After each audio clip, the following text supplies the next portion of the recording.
দখলদার ইসরায়েলি বাহিনীর লাগাতার হামলায় গৃহহীন হয়ে পড়েছে লাখ লাখ গাজাবাসী। নিরাপদ আশ্রয়ের খোঁজে ভূখণ্ডটির এক প্রান্ত থেকে অন্য প্রান্তে ছুটছেন তারা, তবুও মিলছে না আশ্রয়। অনেকেই আবার নিরাপত্তার আশায় ছুটছেন প্রতিবেশী বিভিন্ন দেশে।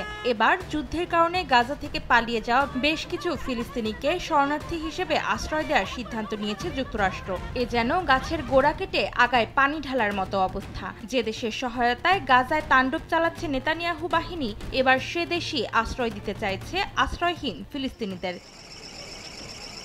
আন্তর্জাতিক গণমাধ্যমগুলো বিভিন্ন সূত্রের বরাত দিয়ে জানিয়েছে, যদি কোনো ফিলিস্তিনিদের পরিবারের অন্য কোনো সদস্য যুক্তরাষ্ট্রে বসবাস করে কিংবা সেখানকার স্থায়ী বাসিন্দা হয়, তবে তাদেরকে শরণার্থী হিসেবে আশ্রয় দিতে বিচার বিবেচনা করছেন মার্কিন ফেডারেল সংস্থার কর্মকর্তারা। তবে এই প্রস্তাবটি বাস্তবায়নের ক্ষেত্রে মিশরের সঙ্গে সমন্বয় করতে হবে ওয়াশিংটনকে। 1, 2, 3 ঢাকায় জমি জিতে নিন 100% ক্যাশব্যাক সহ 20 কোটি টাকার পুরস্কার।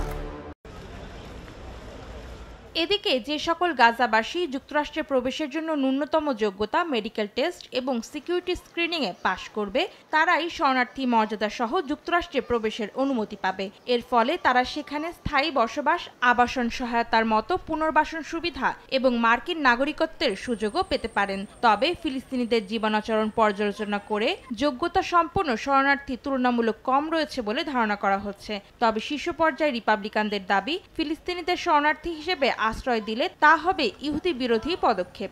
এছাড়াও জাতীয় নিরাপত্তা ঝুঁকিতে পড়তে পারে দেশটি। অন্তরা সেন, সময় সংবাদ।